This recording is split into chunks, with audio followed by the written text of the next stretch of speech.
할렐루야. 오늘도 고난주간 특별 새벽 기도의 다섯째 날 오신 여러분들을 주님의 이름으로 환영하고 또 사랑합니다.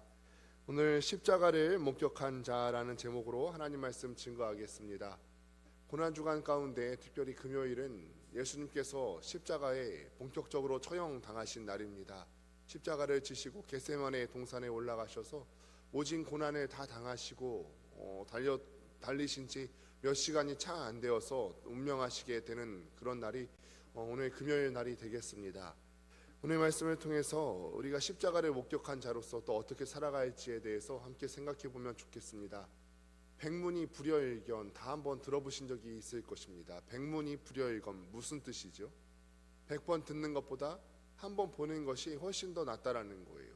우리가 교육적으로 바라봤을 때도 100번 듣는 것보다 한 번 바라보는 것이 우리가 훨씬 더 크게 깨달을 때가 분명히 있습니다.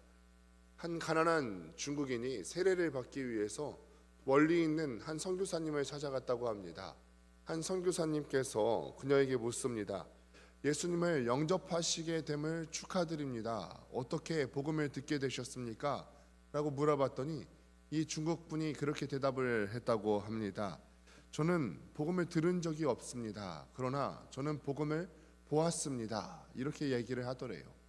그래서 어떤 얘긴고 하니 그 여자가 계속해서 대답을 합니다. 자기 동네에 한 사람이 있었는데 그 사람은 굉장히 심각한 아편 중독자였다고 합니다. 더군다나 성질이 얼마나 포악한지 온 동네 사람들에게 행패를 부리며 살아갔다. 그런 사람이 있었는데 어느 날 갑자기 이 아편 중독자였던 사람이 예수 그리스도를 만나고 난 뒤에 삶이 180도 바뀌게 되었다라는 것입니다. 이거를 목격한 그녀가 확신에 찬 목소리로 선교사님들에게 그렇게 이야기하는 것입니다.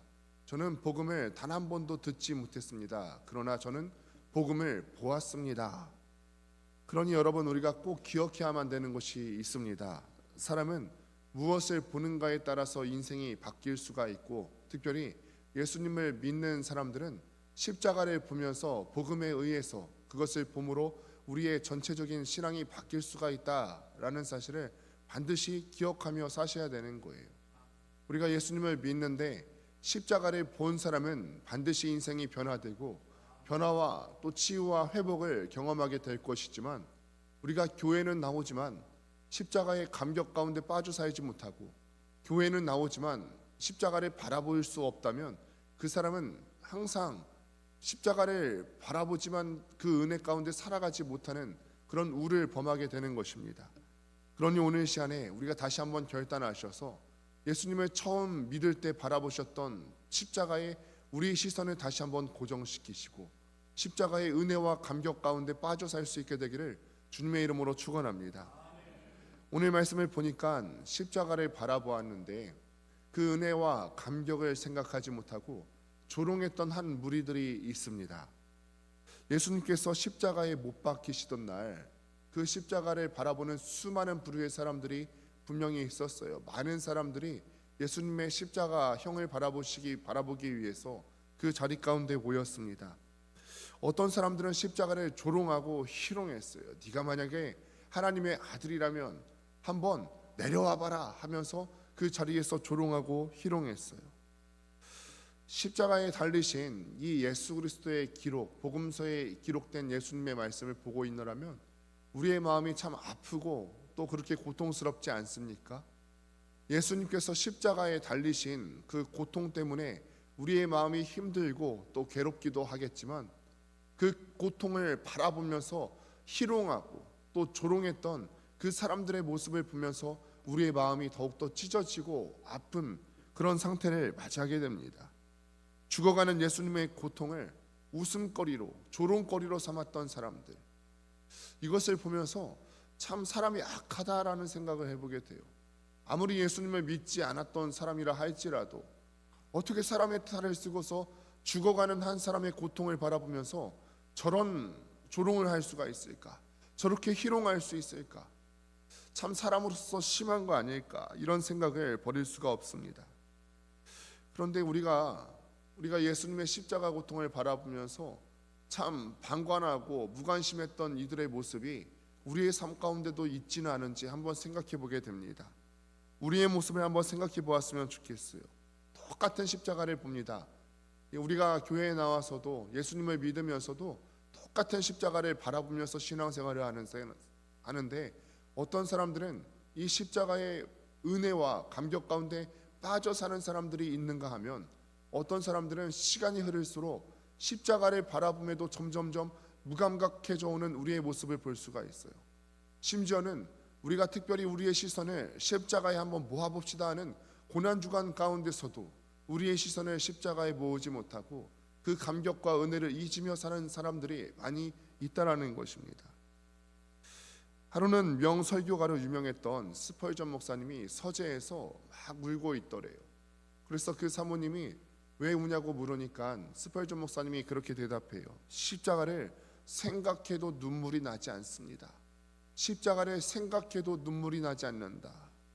스펄전 목사님은 십자가의 감격을 잃어버린 자신의 모습이 너무도 비참하게 느껴져서 괴로워서 흐느껴 울 수밖에 없었다라는 것입니다.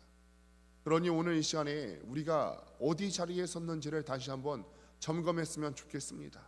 우리가 십자가를 바라보면서도 교회에 나오면서도 십자가의 감격을 잃어버리며 살아가지는 않았습니까?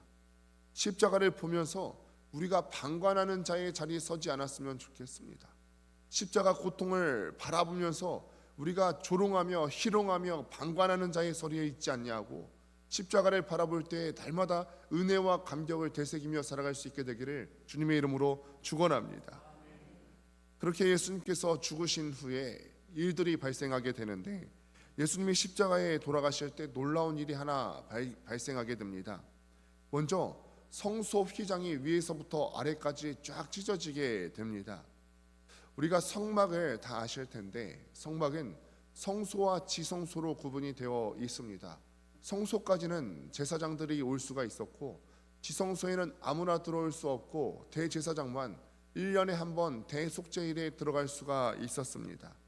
그리고 그 지성소에는 아무도 들어갈 수 없게끔 그 성소와 지성소를 구분하는 아주 두꺼운 휘장 하나가 놓여지게 되겠습니다. 이 두꺼운 휘장은 인간의 죄의 상징이었죠. 죄를 지은 인간이 하나님께 함부로 나아갈 수가 없다. 하나님과 인간이 죄 때문에 단절되었다 하는 상징이 바로 성소와 지성소 사이에 있었던 휘장이었습니다. 그런데 예수님께서 돌아가실 때 운명하시던 그 순간 그 두꺼운 휘장이 사람의 힘으로 사람의 손으로 찢을 수 없었던 그 두꺼운 휘장이 위에서부터 아래로 쭉 찢어졌다는 거예요. 이것이 무슨 상징입니까? 예수님께서 돌아가실 때 그 휘장이 찢어졌다는 것은 그 보혈의 능력으로 말미암아서 사람이 하나님께 다시 나아갈 수 있게 되었다라는 상징이에요. 원래는 우리 죄 때문에 하나님께 나아갈 수 있는 능력이 없었는데 자격이 되지 않았는데 예수님께서 십자가에 달려 돌아가심으로 말미암아서 사람이 다시 한번 하나님께 나아갈 수 있게 되었다. 예수님 피값이 완전하다. 예수님 피값으로 우리의 죄값이 다 지불되었다 하는 상징이에요. 휘장이 찢어졌다라고 하는 것은 그 상징이었죠. 그러니 우리가 예수님의 십자가를 생각했을 때 우리를 죄에서 자유케 하시고 값을 다 치러주신 그 십자가의 은혜를 생각했으면 좋겠습니다. 우리에게 더 이상 남아있는 죄의 무게는 없습니다. 우리가 더 치러야 되는 죄의 값은 없습니다. 예수님께서 십자가에 달려 돌아가실 때 100% 완전하게 우리의 죄값을 다 치러주신 줄을 믿습니다. 그러니 이 시간부터 우리가 결단하시고 주 앞에 신앙생활 하실 때 죄에서 자유함 얻고 십자가 보혈의 공로를 의지하며 나아갈 수 있게 되기를 주님의 이름으로 간절히 축원합니다. 세 번째로는 우리가 예수님을 끝까지 따를 수 있는 비결에 대해서 함께 살펴보기를 원합니다. 오늘 말씀을 보니까 수많은 사람들이 예수님을 조롱하고 또 희롱하였음에도 불구하고 예수님을 인정하고 또 예수님의 끝까지 따랐던 한 무리에 대해서 볼 수가 있습니다. 먼저는 우리가 백부장과 그 옆에 섰던 군병들을 우리가 볼 수가 있는데 백부장이 예수님의 운명하시는 모습을 보고서 정말로 인정할 수밖에 없었어요. 54절의 말씀을 보니까 심히 두려워하여 이르되 이는 진실로 하나님의 아들이었도다. 그 돌아가시는 모습을 보면서 그 가운데 무엇인가를 목격하였음에 분명합니다. 예수님의 하나님 아들 되심을 돌아가시는 장면을 분명히 목격했음에 분명해요. 그렇지 않고서는 이 냉혈한으로 일컬어지는 백부장이 그렇게 예수님을 자기 입으로 고백했을 리가 없습니다. 또 다른 무리들은 55절부터 나오는 여자들 무리들이 나오게 됩니다. 막달라 마리아와 예수님의 어머니 마리아와 세베대의 아들들의 어머니가 예수님을 끝까지 지키며 서 있었어요. 그 전에 장담했던 제자들은요, 다 예수님을 떠났어요.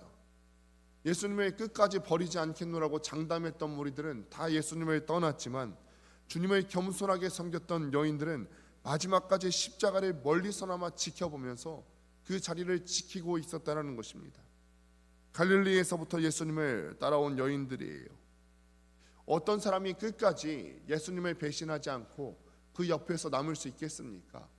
어떤 사람이 예수님을 끝까지 지킬 수가 있죠? 사랑을 받고 은혜에 감격한 사람이 끝까지 예수님을 지킬 수 있는 줄 믿습니다. 내가 예수님으로부터 생명을 구원받은 그 사랑을 깨닫고 그 은혜에 감격한 사람들만이 우리가 십자가를 끝까지 지킬 수 있는 줄로 믿습니다. 그러니 오늘 시간에 우리가 회복해야 될 것은 예수님으로부터 그 보혈의 사랑을 받았다는 것을 우리가 다시 한번 깨닫는 것입니다. 막달라 마리아가 어떤 사랑받았습니까? 예수님께서 그 일전에 찾아오셔서 귀신 들려 있었던 막달라 마리아의 귀신을 쫓아내 주시지 않았습니까? 인생을 바꿔주시지 않으셨습니까? 어머니 마리아는 말할 것도 없지요. 육신의 어머니로서 예수님을 키우기까지 얼마나 큰 애정과 사랑이 있었습니까? 이 사랑이 있지 않고서는 우리가 예수님의 끝까지 따라갈 수 없다라는 것입니다. 사랑한 사람이 끝까지 남을 수 있습니다. 예수님을 사랑하는 사람들만 끝까지 배신하지 않고 남을 수 있다라는 것입니다. 예수님을 끝까지 따르는 사람들은 예수님을 사랑하고 그 은혜에 감격한 사람들입니다. 그러니 오늘 시간에 우리가 기도하실 때 십자가의 사랑을 회복할 수 있게 해달라고 기도할 수 있게 되기를 바랍니다. 우리의 선자를 다시 한번 돌아보셔서 우리 마음 가운데 십자가의 은혜와 감격과 사랑을 잃어버리신 분들이 있다면 기도하실 때 이렇게 기도하십시오. 우리의 죽었던 영혼의 감격을 깨워주시고 감각을 깨워주시고 영적 세포들을 깨워주셔서 십자가의 은혜와 사랑에 다시 한번 감격하여 살게 하여 주시옵소서. 예수님을 사랑함으로써 끝까지 우리가 예수님을 뒤쫓는 삶을 살게 하여 주시옵소서. 그렇게 결단하고 기도하는 여러분들 되시기를 주님의 이름으로 축원합니다. 말씀을 맺습니다. 십자가를 목격한 자로 살아갈 수 있게 되기를 바랍니다. 십자가를 바라본 사람은 우리가 끝까지 예수님을 따라갈 수 있습니다. 교회에 나오면서도 우리의 시선이 십자가로 향해져 있지 않고 허탄한 것을 향해져 있고 십자가를 바라봄에도 불구하고 우리 마음의 상태가 눈물이 없이 감각이 없이 그렇게만 살아간다면 우리는 어느새 우리도 모르게 명목상 종교인에 빠져들어가 있는 것입니다. 그러니 다시 한번 우리의 서 있는 자리를 확인하셔서 우리가 예수 그리스도의 십자가 은혜와 사랑 가운데 빠져서 감격 가운데 살게 하여 주시옵소서. 기도하며 나아가는 여러분들 되시기를 주님의 이름으로 축원합니다.